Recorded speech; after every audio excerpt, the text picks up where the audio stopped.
বন্যায় পাতিলে ভাসতে থাকা শিশুটি সম্পর্কে যা জানা গেল, দেশের চলমান বন্যায় এখন পর্যন্ত ২ জন নারীসহ ১৫ জনের মৃত্যু হয়েছে।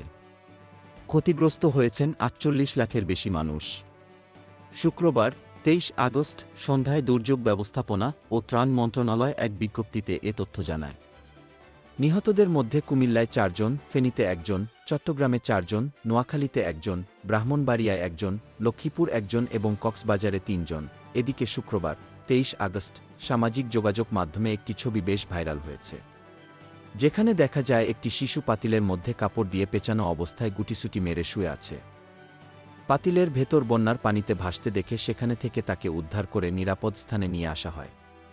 অনেকেই ছবিটি শেয়ার করছেন নানা আবেগঘন ক্যাপশন দিয়ে। অনেকেই বলছেন পরিবারের সব সদস্য মৃত, তবে অনুসন্ধান করে জানা গেছে ভাইরাল হওয়া ছবিটি কুমিল্লার খারাতাইয়া, বুড়িচং এলাকার। ছবিটি তুলেছেন নাজমুল হাসান তপন নামের এক ব্যক্তি। তিনি জানিয়েছেন, শিশুটির পরিবারের সবাই জীবিত এবং নিরাপদে আছেন। এর আগে গত বুধবার ২১ আগস্ট আরেকটি শিশুর ছবি সামাজিক যোগাযোগ মাধ্যমে ভাইরাল হয়। এতে দেখা গেছে শিশুটি গলা পর্যন্ত পানির নিচে ডুবে আছে। তার কপালে ভাঁজ এবং অপলক দৃষ্টিতে তাকিয়ে আছে। দায়িত্বশীল ব্যক্তিরাও ওই ছবি শেয়ার করে বিভিন্ন বার্তা দিয়েছেন।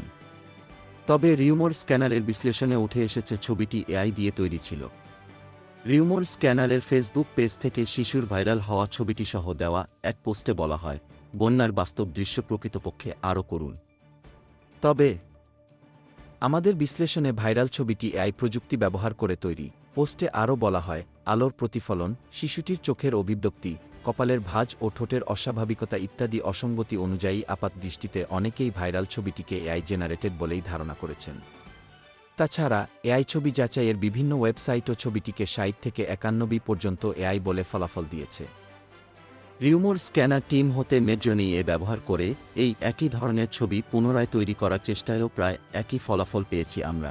গোলাম মোস্তফা, ডেস্ক রিপোর্ট, বিই নিউজ, ঢাকা।